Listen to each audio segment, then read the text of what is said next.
Ya, kita teruskan pelajaran hari ini, pembelajaran 2 halaman 65. Benny dan teman-temannya belajar di dalam kelas. Seisi kelas sedang mendengarkan dongeng. Edo sedang membacakan dongeng di depan kelas. Nah, dongeng itu berjudul Kisah Semut dan Merpati. Teman lainnya menyimak atau mendengarkan dongeng yang dibacakan. Nah, tahukah kamu, pada zaman dahulu burung merpati bertugas sebagai pengantar pesan. Nah, kalau mau kirim surat zaman dulu pakai burung merpati, ya itu. Nah, ini kisahnya, Kisah Semut dan Merpati. Pengarangnya anonim. Nah, ini angka 1, angka 2 ini menunjukkan paragraf. Berarti ini paragraf 1 gitu ya, itu. Jadi pada suatu hari ada seekor semut yang sedang berjalan-jalan mencari makan di pinggir sungai.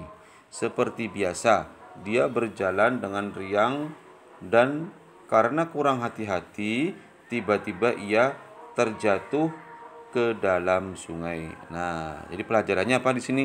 Pelajaran pada paragraf pertama, kekurang hati-hatian menyebabkan apa? Terjatuh, yaitu. Nah, paragraf 2, arus sungai menghanyutkannya, larut semutnya. Semut itu timbul tenggelam dan kelelahan. Ia berusaha untuk menepi, tetapi tidak berhasil. Nah, lalu seekor burung merpati kebetulan bertengger di ranting pohon yang melintang di atas sungai. Nah, ini burungnya. Tuh. Nah, melihat semut yang hampir tenggelam dan merasa iba, atau burung itu lalu apa? Merasa kasihan. Nah, ini ya, ini merasa kasihan. Tuh, pelajaran keduanya apa? Ketika kita melihat sesuatu orang yang kena musibah, kita akan merasa apa? Kasihan, ya itu. Lalu pengen apa? Membantu atau menolong, ya. Itu. Terus paragraf 3, nah, burung merpati ini lalu memetik daun dan menjatuhkannya di dekat semut. Nah, lalu semut merayap naik ke atas daun. Nah, karena jadi tenggelam. Akhirnya ia berhasil menyelamatkan dirinya dengan bantuan daun tersebut dan mendarat di tepi sungai. Nah, ini artinya apa? Pelajarannya apa? Saling menolong, ya, artinya merpati memberi bantuan karena apa? Kasihan, ya kan. Nah, akhirnya yang terkena musibah apa? Terbantukan, ya, itu tertolong itu. Paragraf yang keempat, tidak lama kemudian sang semut melihat seorang pemburu burung sedang mengendap-endap atau berjalan pelan-pelan, ya, mengintai, berusaha mendekati burung merpati yang telah menolongnya tadi. Nah, lalu semut menyadari bahwa yang membayangi merpati yang baik tersebut menjadi bahaya, ya.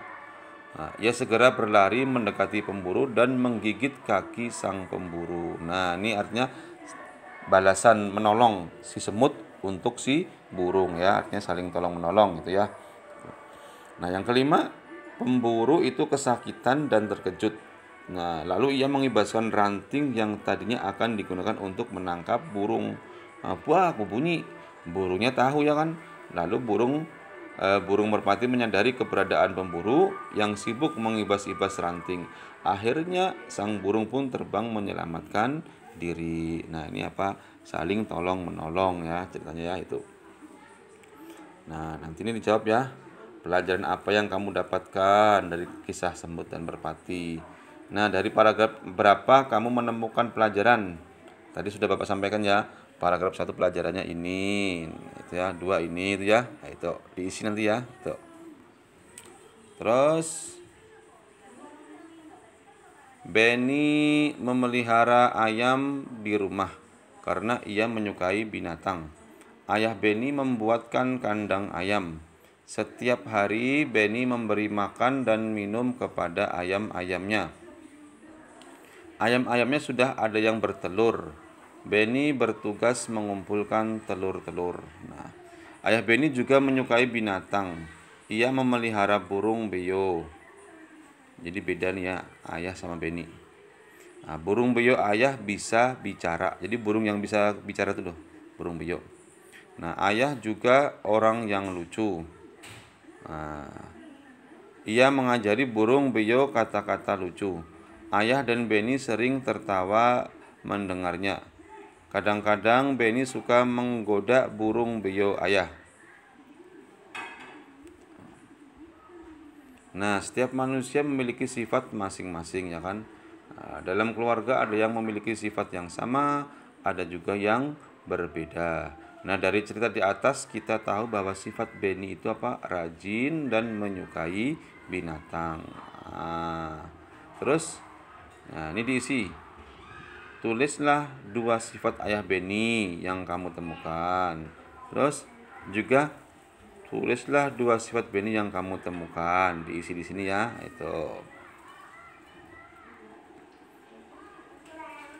Terus Edo paling jago kalau diminta menirukan gerak dan ekspresi wajah seseorang.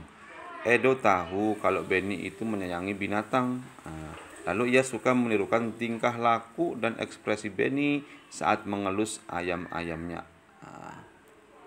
Nah, kegiatan menirukan gerak dan ekspresi wajah seseorang disebut nama pantomim. Nanti digarisi ya nih ya, pakai stabilo. Nah, ini pantomim. Ini biasanya orangnya nggak ada suaranya ya, nggak bicara dia, cuman gerakan-gerakan aja. Nah, itu ya, pantomim. Nah, pernahkah kalian melihat kelinci atau katak yang melompat? Cara kelinci dan katak bergerak itu dengan meloncat, ya kan? Kita akan melakukan gerakan meloncat dalam permainan loncat tali. Nah, ini ada 2 orang temanmu memutar tali dan mulailah meloncat saat tali itu berputar ke bawah. Nah, ini ya. Asalnya berjongkok dulu ya. Ini posisinya ya. Jongkok. Nah, ini. Lalu melompat. Nah, ini gerakannya. Nah, ini prakteknya. Kalau pas talinya di atas, berdiam aja.